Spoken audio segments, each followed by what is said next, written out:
So good afternoon, everyone, here in the room and also online. Broad welcome to this EU-side event at COP27 on decarbonisation of shipping, opportunities and support for developing countries. I'm Barbara Cellier. I'm working at the European Commission on maritime transport and I have the great pleasure to be moderating this panel today. Now, the event is going to consist in two parts. First, we will have an announcement that will start in a few seconds. And then we will move on to a panel. I need to tell you that you can ask questions on Slido for the ones that are online, connected, during the whole event, and hopefully we will have time for a Q&A at the end. I would just slide, but I will be extremely brief, to say a few words about what this event is about. Now, for those of you who have been around these last days and have attended some of the EU-side events, you will have heard about the different ways in which the EU is engaging at global level. The event today will look at how we're doing it with regard to decarbonisation of shipping and which support and opportunities there are for developing countries. What we will try to do is to be concrete and look at how we can make it work and what does the transition means concretely on the ground. And with this, I will now give the floor to the two directors from the European Commission that will make the announcement. And first, we will hear from Carla Montesi, who is the director responsible for the Green Deal and Digital Agenda at the European Commission Service in charge of international partnership. And she's covering policy areas such as climate change, environment, sustainable energy, etc. So Carla, floor is yours. Thank you, Barbara. Good afternoon to you all. I'm very grateful to be here with you on this important event on decarbonisation of shipping. You have to know that the decarbonisation of shipping is an important commitment for Europe in the context of the Green Deal. The Green Deal, it's the European strategy to achieve climate neutrality by 2015. It's composed by different strands of policy, and the decarbonisation of shipping is clearly one of them. But here today, we wanted to focus on our partnership with our partners around the world. And here today, we want to talk about opportunities and support that we foreseen for our partner to work exactly to achieve the same objective. So I'm very delighted to announce that the European Commission has decided to invest 10 million euro to strengthen the global network of maritime technology cooperation centers. This program illustrates our ambition to work globally to achieve progress towards greenhouse gas emission reduction to achieve, of course, the goals of the Paris Agreement. We'll be implementing this with IMO, the International Maritime Organization. We are very proud of our partnership with IMO. And here, Georgie in the panel will explain to you how we'll unfold this program in practice. We are, in fact, in a second phase of the program. And I want to use this opportunity to recognize the great work that was achieved so far, thanks also to our partnership with IMO, with 5 maritime technology cooperation centers in Asia, Africa, Caribbean, Latin America, and the Pacific.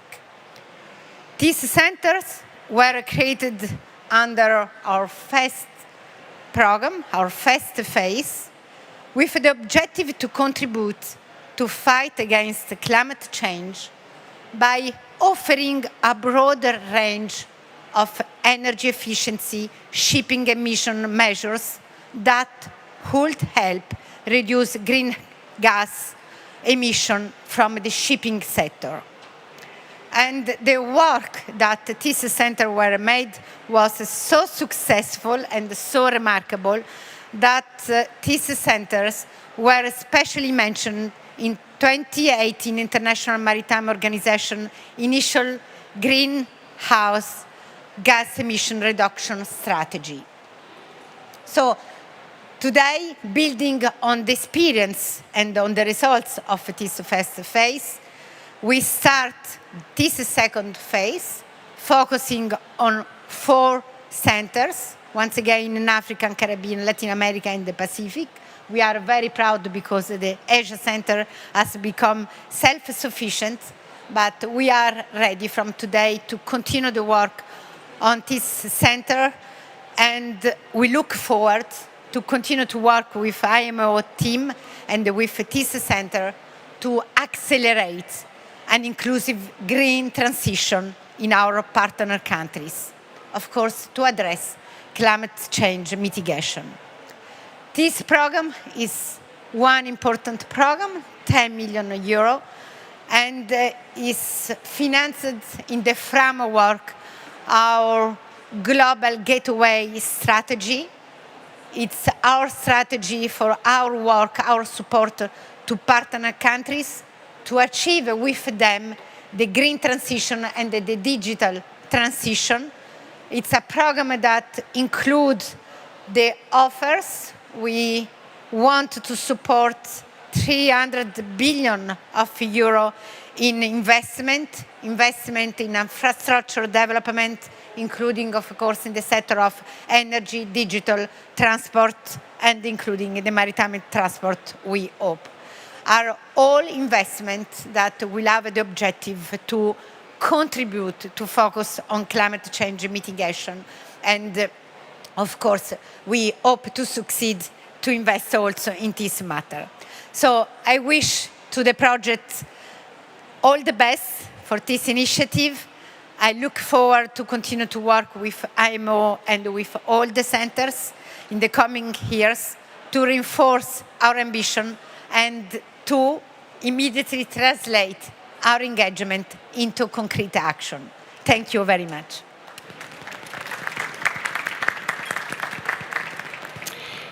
Thank you very much, Carla. And now we will hear from Magda Kopczynska, who is the Director for Waterborne Transport, responsible for the development and implementation of policies in support of logistics, maritime transport, ports, and inland navigation, also in the European Commission.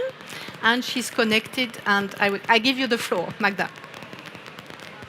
Thank you very much, Barbara. A very warm good afternoon to you all from Brussels. I hope you can hear me loud and clear. I could hear you loud and clear, and I could hear Carla loud and clear. So thank you very much, Carla, for this and first part of announcement.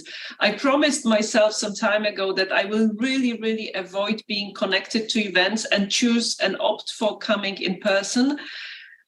I cannot be in Sharm-el-Sheikh, and I really didn't want to miss this opportunity to speak to you together with Carla to confirm indeed that we are going ahead with the second phase of the Regional Maritime Technology Cooperation Centers, because we have been so proud of the project so far, and I'm so happy that we will be able to continue.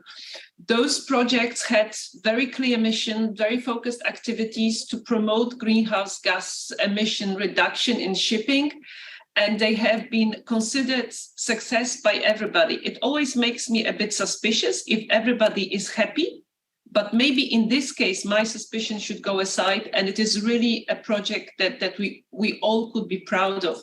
I had a chance to visit some of the centers' locations. I've met people working in all the centers in the first phase of the project, and I think we really all did a very good job. And that's that series of national and regional seminars and webinars, as well as demonstration projects that have been part of the first phase of the MTCC approach, they all have contributed practically to the dissemination of energy efficiency good practices within the shipping sector. When following the discussions at the International Maritime Organization, there has been a clear call from many states to support for the work of these centers to continue. So again, what we do today is is answering what we have been asked to do. And I'll be very honest, it's not only that we want to see continuation, but we want to see a further growth and development, and we want to see even more delivered by those centers.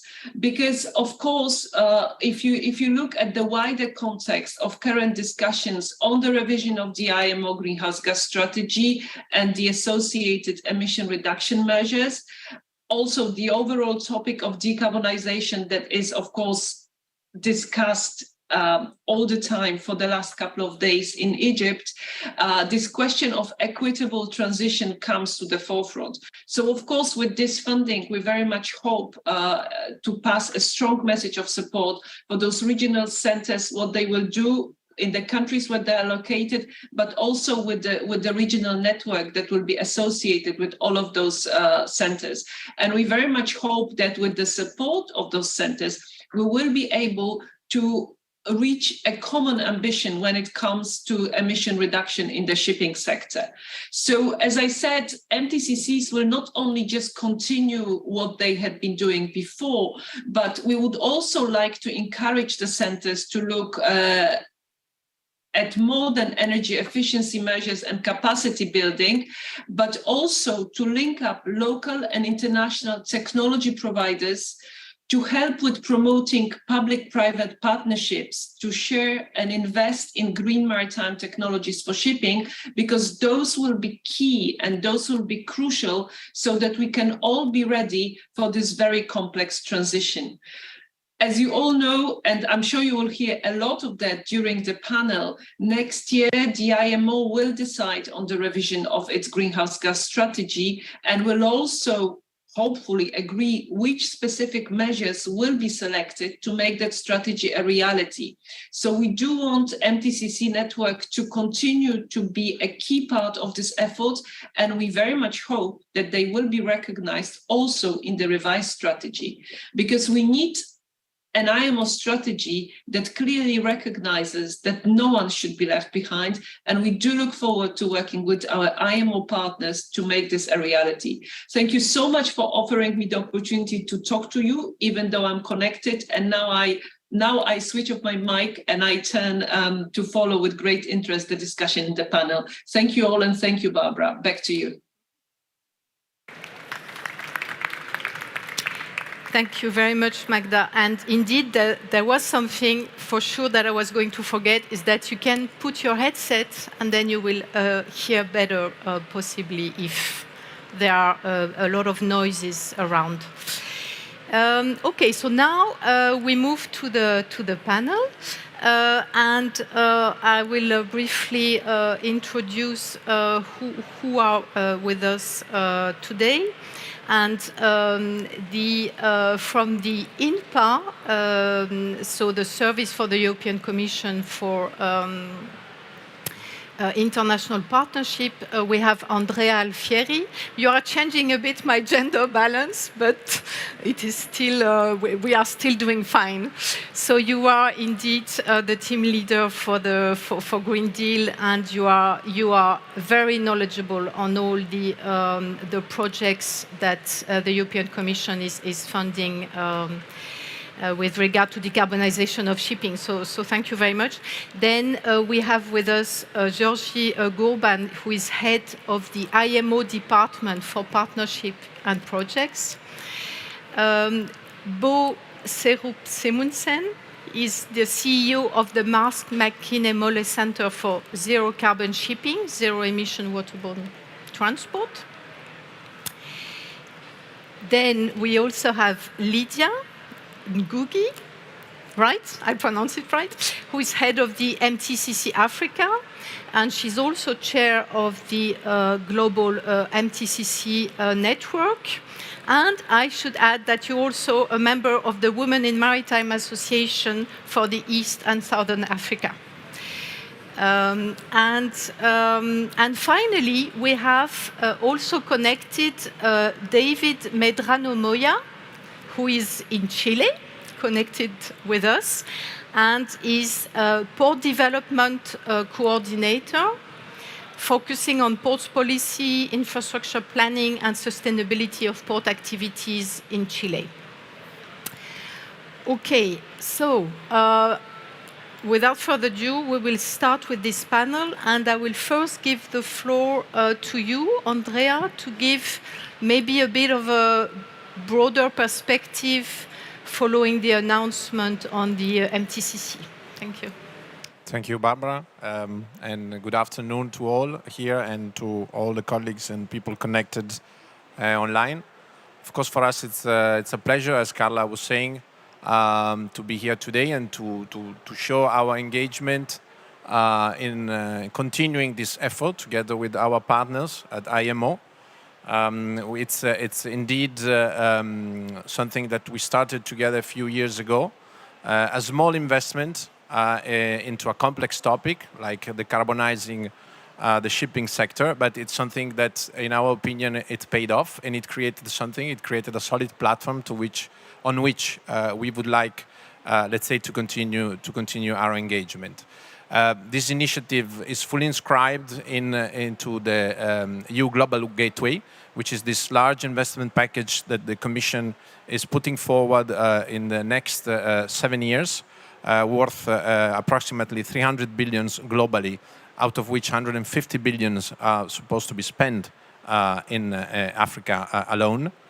It's an effort that we are conducting together with member states. It's an agenda for growth. It's an agenda for sustainable growth, which touches upon many topics, including infrastructure and including transport infrastructure in this case. It's an agenda that, of course, has at its core the Green Deal. We call it the external arm of the Green Deal. So all this set of policies that you know very well, which should lead us to be the first continent climate neutral by 2050. What we would like to do with the Global Gateway is to bring this Green Deal effort to a broader international dimension, bring partners with us in this effort that, as we know, it's really a joint one, and if it's not a joint one, it will not be successful. In the context of this particular initiative, of course, we know the situations that in terms of emissions, the sector, and Georgie will explain more in detail with all the numbers that are needed. We know that with a potential increase of global trade in the coming years, we will face increasing emissions from the sector. Therefore, we really need to act swiftly and start producing solutions that work and that are able to decarbonize the sector, to move it to another set of technologies to lower emissions as a whole. In the context of the project, we've been focusing in the past, and it will also focus in the future, on energy efficiency technologies. We did some pilots in the past. We'll try to replicate more and better in the future. We're looking at alternative fuels that can be used. Of course, less fuel means less reduction, but better fuel also mean less reduction. And we'll try to do so in using, let's say, the best standards available. We chose to work with our partners in developing countries because we believe this is not just an effort of developed countries' industries or regulatory sector. It's something that we want to do and share also with our partners in the Global South. Of course, the challenge that we have ahead of us, and Magda was saying, it's a sizable challenge, and we even need to increase our ambition. So, of course, this task is fully on George in view of the next IMO strategy of next year. The size of the project is, of course, limited compared to the size of the challenge that we have ahead of us. But what we have seen in the past is that we managed to bring transformative solutions that are applied by both public and private sectors in the countries, in the MTCCs that we work with in the recent past. So this is something that we would like to replicate further. It's an action that brings along a lot of sustainability. It's an action that attracted private sector. As Carla was saying, 2 of the MTCCs became fully sustainable already, despite, I would say, COVID, which really affected our activities towards the end of the previous phase. So this for us was extremely promising. And what we really liked was the fact that this initiative attracted a lot of interest from local private sector. We have Bo here today that I think will explain as a lot of interesting development also from a technological point of view, I hope, that we can further push in the future.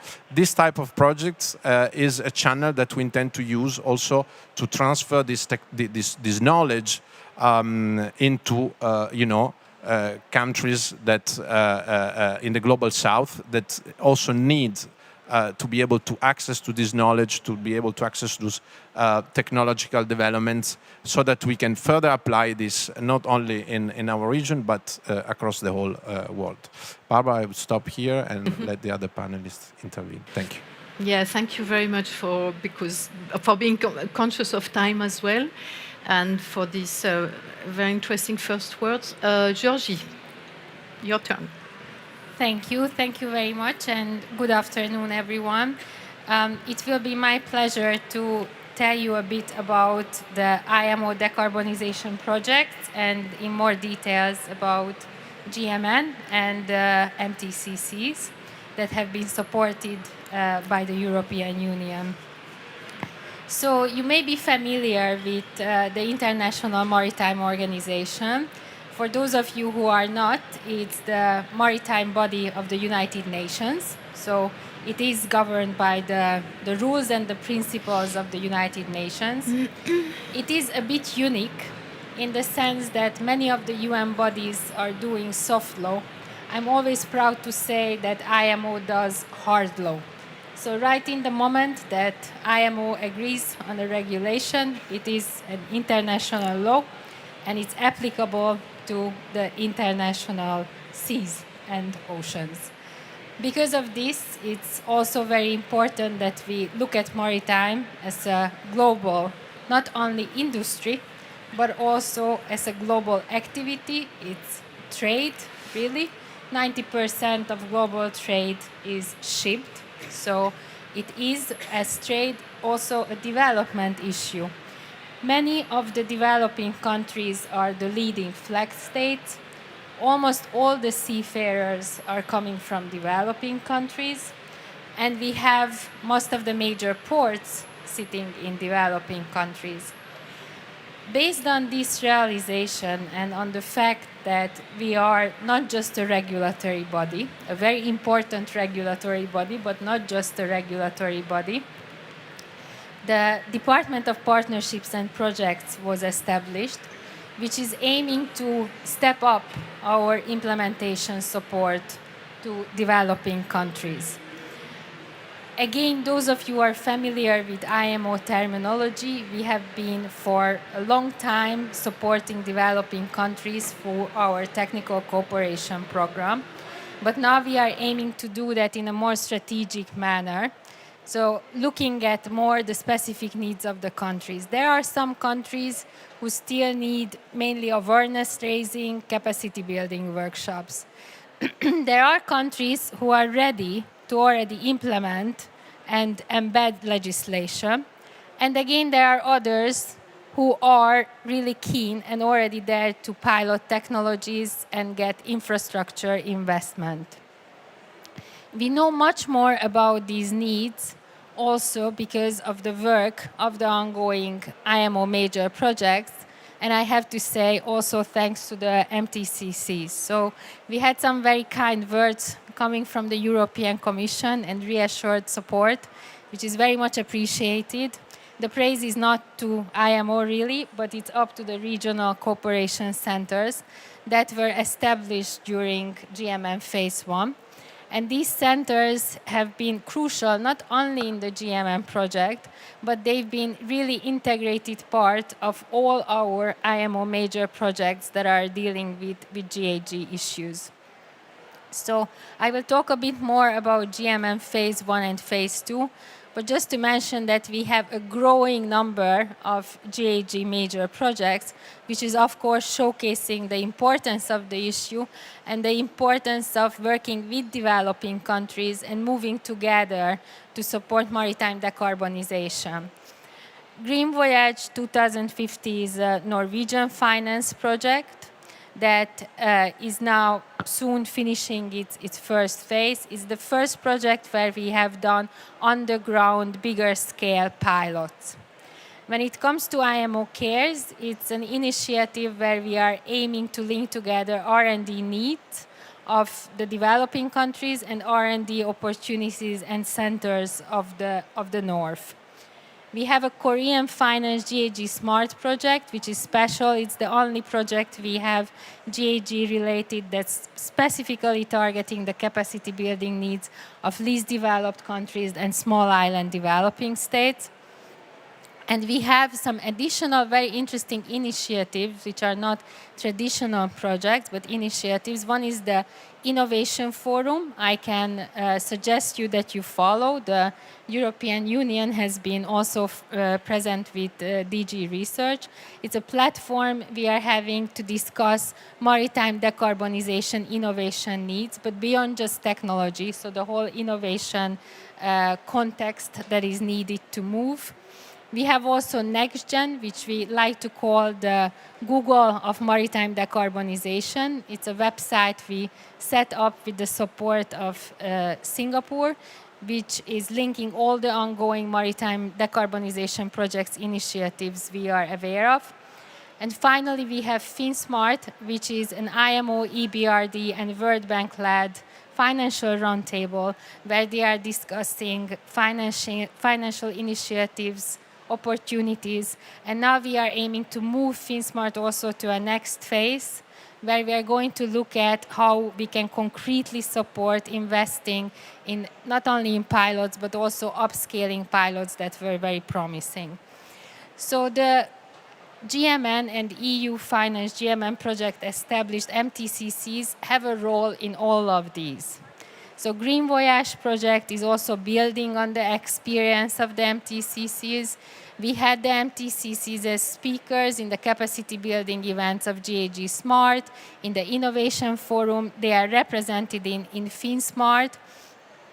And they are the ones that are really linking together our global work and the implementation needs and capacity building when it comes to GHG-related issues. They have more role than just regional coordination. They are really our arms in the specific regions. For all our projects, we have developed, and you can find on the IMO website, these very quick overview. We call them fact sheets. So this is the one for GMN Phase 1. The key importance is really the establishment of these centers, and that these centers have grown and are recognized as centers of excellence by now. And they have been recognized, again, I'm sorry if I'm throwing out IMO jargon, but they have been recognized by our MEPC, by our TCC, so our Environment and Technical Cooperation Committees. You could have heard that they are also in the GHG strategy.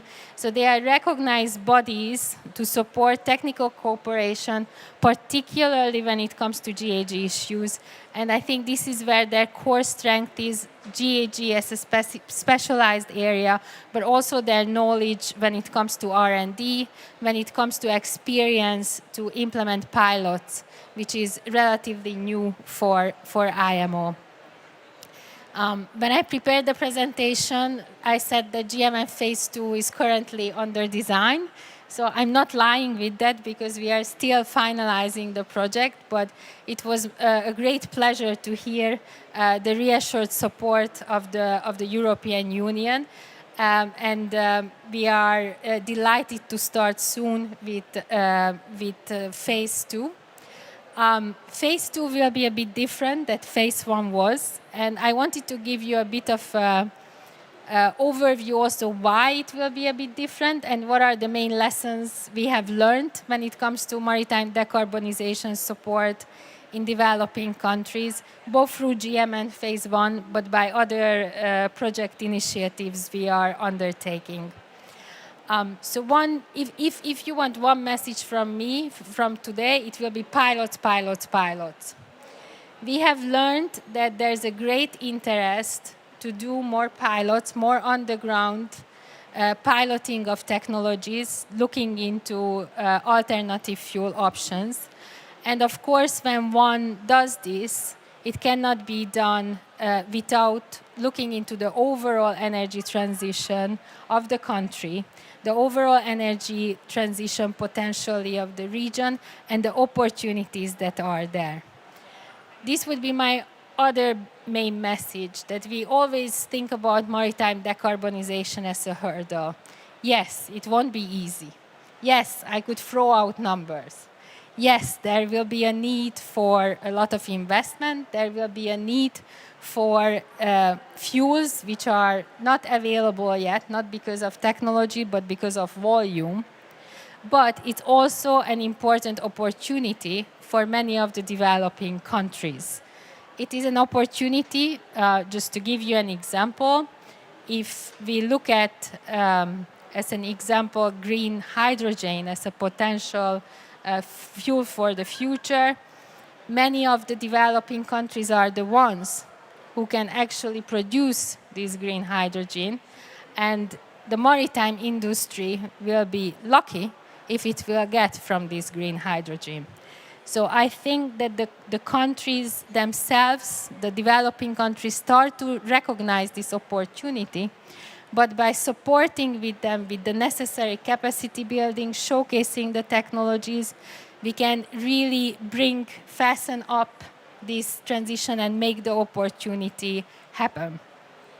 The other thing we realized that we cannot start talking with the financial community early enough.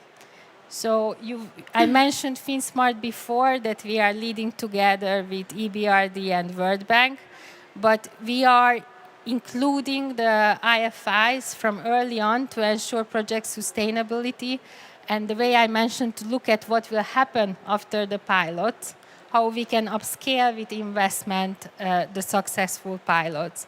So while it may be harder, but it makes, in our view, much more sense if we start connecting already early on with the IFIs, and we are also linking much more in not only our traditional maritime stakeholders, but also key stakeholders from the energy field when it comes to within the government, but also with key stakeholders from the area of energy transition.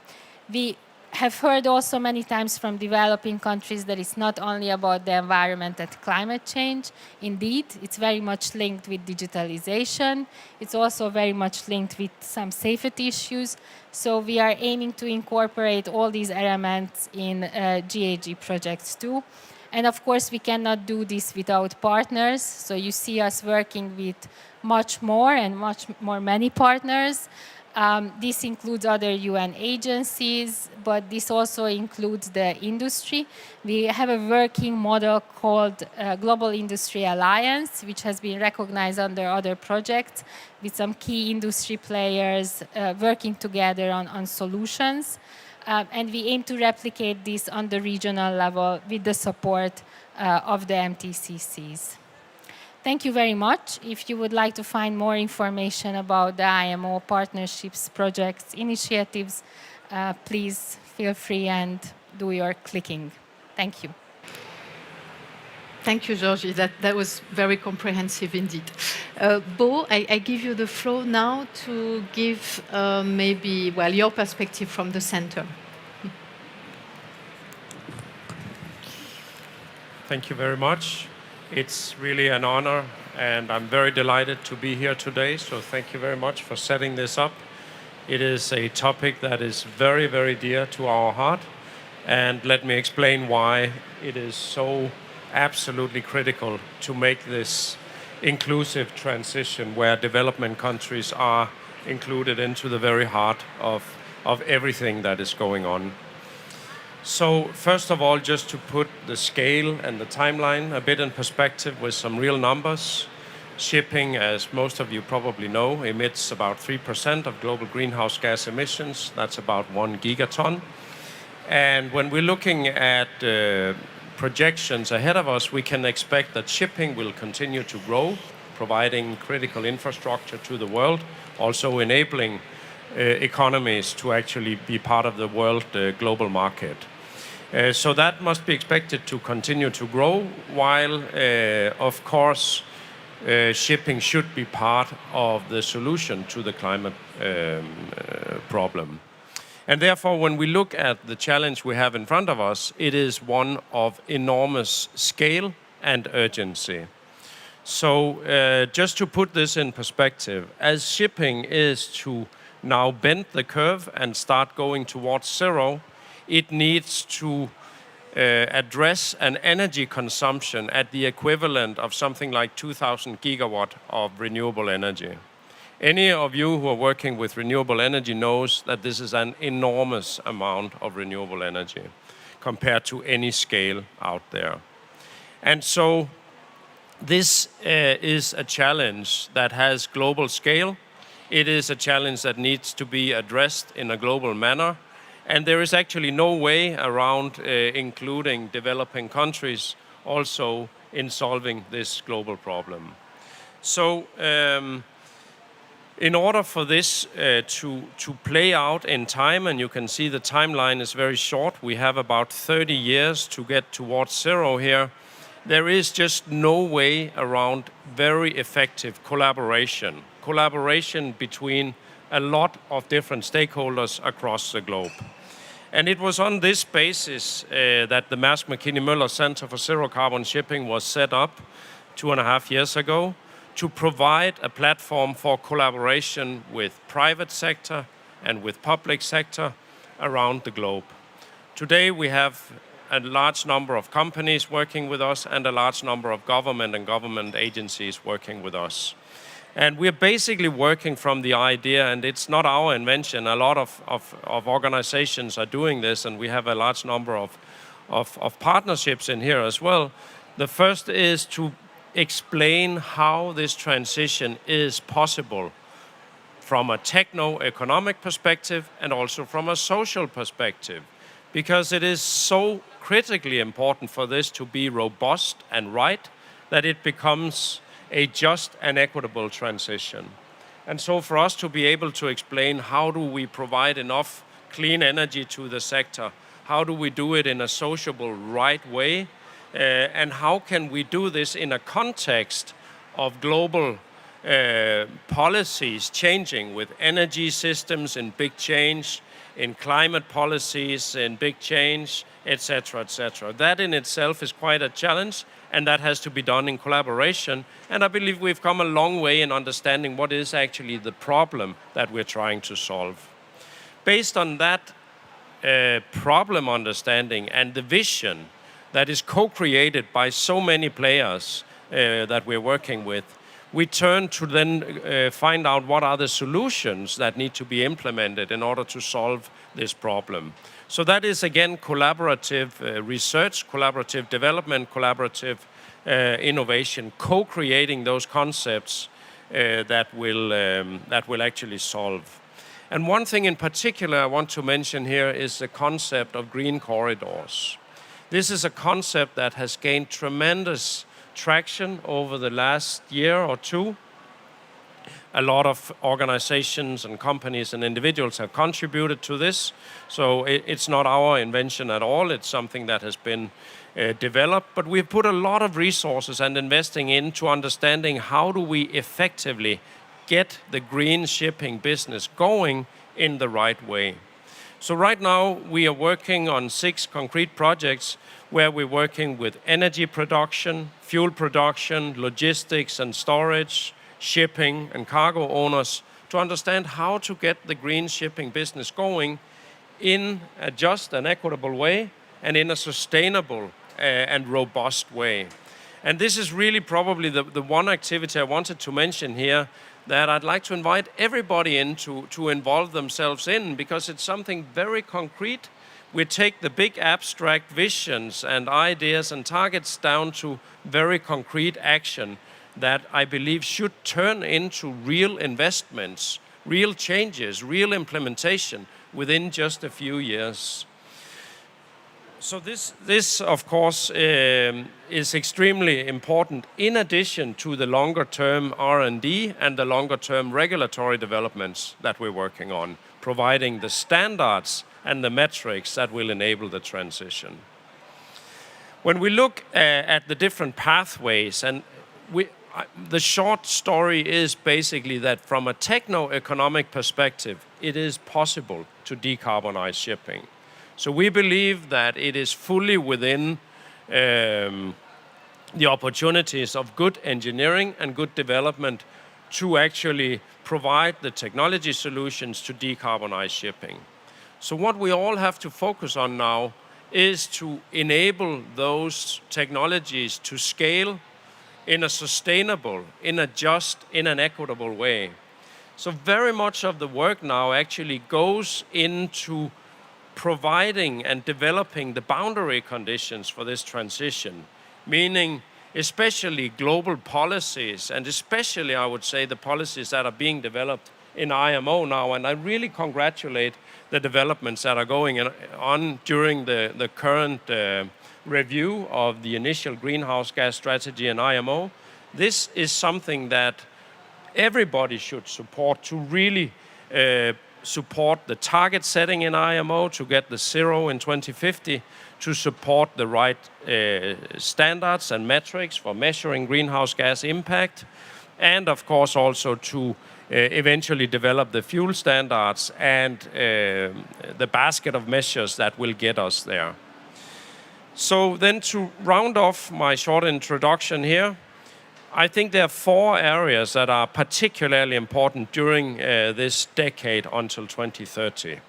One is about energy efficiency, and there are still a lot of low-hanging fruit in our industry that can provide significant savings to our industry in terms of CO2 reductions at very low or even negative cost. Then there are a lot of development going on the green fuel side. And the first one is to develop the sustainable and the scalable energy pathways that will enable shipping to decarbonize by 2050. A lot of work is going on now, and I believe there's a lot of opportunity for also developing countries with the MTCCs, etc., to engage themselves in the development of these future fuel pathways. And then in addition to that, as I mentioned, a lot of activities are going on now to concretize activities to actually get going. And again here, there's a great opportunity for developing countries. And we've been in dialogue with, for example, Kenya and Namibia, Egypt we are in now, Chile that we're working closely with in South America, to understand what are the opportunities for developing countries in being able to provide clean energy for the shipping industry in a way that is also good for the local context, for the countries. So the Green Corridor concept here is really important in order to concretize and make clear what are the opportunities and what are the gaps. And then, of course, our ambition is to bring all of that confidence, all of that knowledge of the opportunities in the global system to the IMO, to really progress the IMO to say it is right to decarbonize shipping by 2050. There are great opportunities in this for global communities, and we can put the frameworks and the boundary conditions and the objectives into the IMO so that this becomes a just and equitable transition, and it is driven with the scale and the speed needed really for shipping to become part of the global solution in line with the Paris 1.5 degree. I think that is what we're looking at. And from our perspective, this is doable. We are called and we are labeled a hard-to-abate sector. And maybe we are. It could be. But it doesn't mean that it's not the right thing to do. It doesn't mean that it's not possible to do. It is definitely exactly that. And I really believe there are big opportunities in this for developing and certainly also for developed countries. So it's really something for all of us to engage in. Thank you for. Thank you very much, and also for these very positive words. Lydia, now floor is yours. Thank you very much, and good evening, ladies and gentlemen. I think I represent the developing countries in the session, and basically what we shall be looking at is the how. How has MTCC Africa been implementing the mandates that we have, and what are some of the notable roles that we have in place? As you note, MTCC Africa is based in Africa. As you can see in the illustration provided on the screen, Africa is an island continent. And much as Africa is an island continent, we have 39 member states in Africa who are representative of the International Maritime Organization. Much as we implement MAPOL Annex 6, as highlighted by the speakers who have been foregoing, we also look into the initial IMO GHG strategy. And the challenge for the MTCCs is basically the how. How do we roll this out to the region?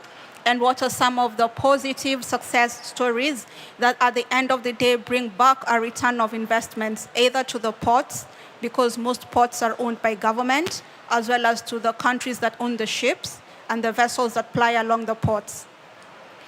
MTCC Africa, as highlighted by Georgie from the IMO, we bank a lot on pilots. So the going phrase is always pilots, pilots, pilots. We partner with the region through the relevant ministries of transport, through the relevant government officials, to ensure that the pilot projects address the needs of the specific areas. For example, we have had 3 successful pilot projects. Much as most of them, the last pilot project was hampered by the COVID pandemic, and now we are looking to upscale the results of the pilot projects in order to ensure that the region is well represented. Most importantly, ensuring that no one is left behind, working towards the just and equitable transition in the region. As we look into the implementation of the pilot projects, there are some key factors. There are some key factors that we put in place. And the key factors that we want to put in place is to make sure that the decarbonization of shipping is all-inclusive. All-inclusive in the sense that the results of the pilot project in turn support the transition towards technology, the technology enhancement, and as well it also is meant to enhance the economic aspects of the looking at the return of investments, and as well looking into the future where the results of the pilot projects ought to bring on board bankable pilot projects. Therefore, we are in a phase where we are looking into, and I'm happy to note that we are now having the phase 2. We appreciate of this from the European Union. We are now looking into having a phase whereby we will be having bankable pilot projects that will also touch on the need for the alternative fuels in the region. The alternative fuels will be an advantage because, for example, hydrogen is a very resource hotbed in the region, and having this production upscaled, we will be able to walk the journey together towards decarbonization. Not to entirely unemphasize the role that IMO plays, it was highlighted that they look into the hard law implementation. Therefore, with the regulations that will be passed, we are hoping that in the next discussions that will be held in the coming meetings, that this will be an opportunity to ensure that the MTCCs in future will be self-sustaining as we look into how to support the region. And most importantly, we also take note that the region is very full of resource, if I could say, of the SDG 5. So we are looking to have a lot of women participation in decarbonization, given it is a very technical and practical aspect. And at the end of the day, the aim is to note that decarbonization of shipping is sustainable. The aim is also to ensure that no one is left behind in trying to bring on board the R&D aspect that the MTCCs Africa and other relevant MTCCs look into. As I conclude, I would like to say a vote of thanks to European Union for the gracious support that they have given to the regions and the various MTCCs, as well as to the International Maritime Organization. We have been having very progressive and successful implementations, even during the COVID pandemic, and we look forward to walking the journey together towards a green environment in the shipping industry. Thank you. Thank you very much, Lydia. Thank you for your engagement and commitment and your work. And finally, last but not least, I give the floor now to David, who has been very patient. He's connected, and David, floor is yours for the port's perspective. Thank you very much, Barbara, and thank you all for the opportunity to be here with you, sharing our actions that we are promoting from the Ministry of Transport here in Chile, in near cooperation with international entities like the European Union, but also by the McKinney-Moller Center, as I will refer in the next minutes. First of all, for those who don't know who we are and where we are here in Chile, as has been said recently for the African case, and if we could change to the next slide, we are here in Chile a very open country, a very open economy. We are have a great number of free trade agreements signed with near the 80% of the GDP in the world. And our country is geographically like an island. We have a very high mountains and in the frontier with Argentina, a desert in the north, the South Pole at the south, and the greatest ocean of the world, the Pacific and the west. So our country is very dependent from the maritime trade and the maritime transport to transfer our goods coming and going from Chile. In fact, 93% of our foreign trade is transferred by our ports. It's 152 million tons the last years, a number that is growing each year by year. So we have a great dependence from this sector and a great challenge to decarbonize our ports and adapt them to the goals that we have as a country and as the common goal. If we could change to the next slide, we have also challenges, not only in ports, but also in the different economic sectors. We are a country that can be separated in two great areas, from the north to Puerto Montt, which is more or less at the middle of the map. We have ports that are mainly focused on foreign trade, especially on mining, agriculture, food, and general cargo, which are probably the most important economic sectors that we have in our country. But also in the south, we have a different perspective in the Patagonian regions, where ports are mainly focused on cabotage and short sea shipping to connect this really sparse area that we have in the south of our country, but and also to provide services to the aquaculture that is really important in these areas. We are the second producer in the world, so this is a very also important sector. We have 13 international services of general cargo, 3 regular cabotage services. So we have a great challenge and a great opportunity to decarbonize some of them, also new services that we can provide to the world.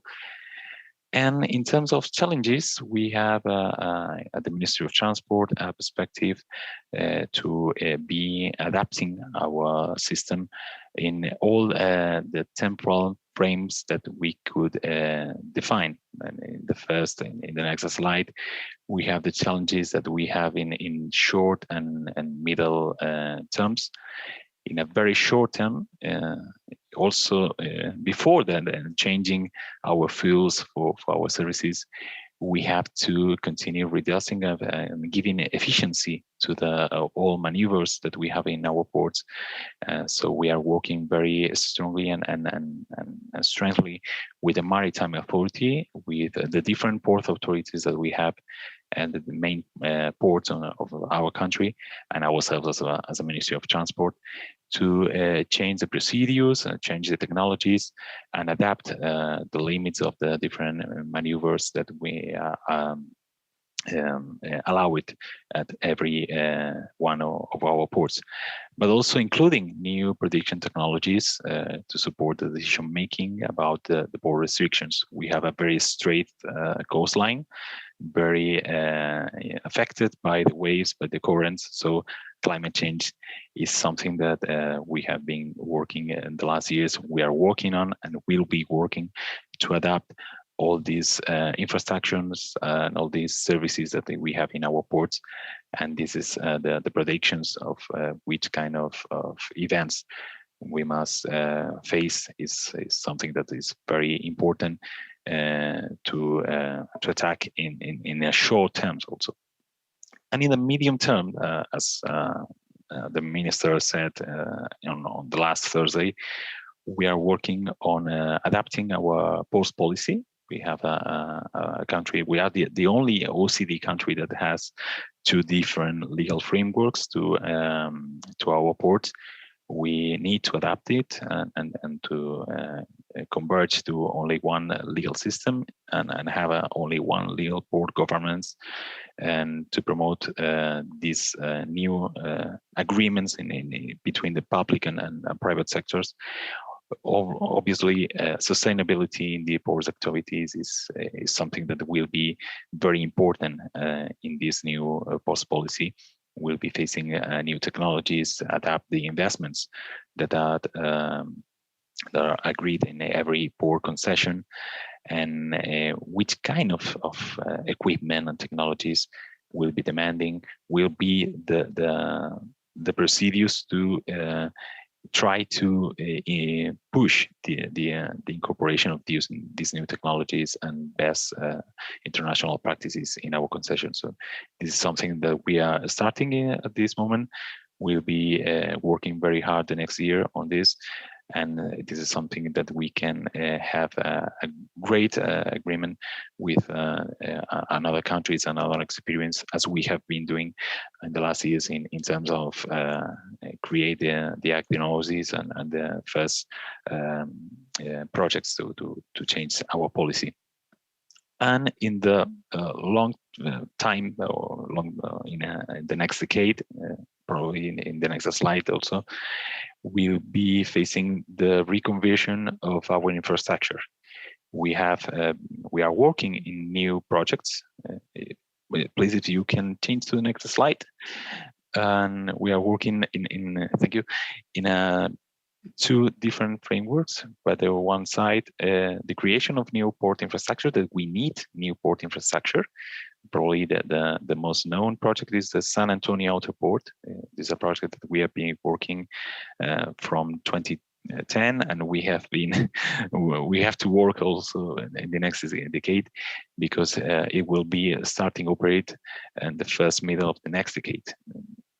2033, 2034. This is a very important infrastructure project, the most important here in Chile.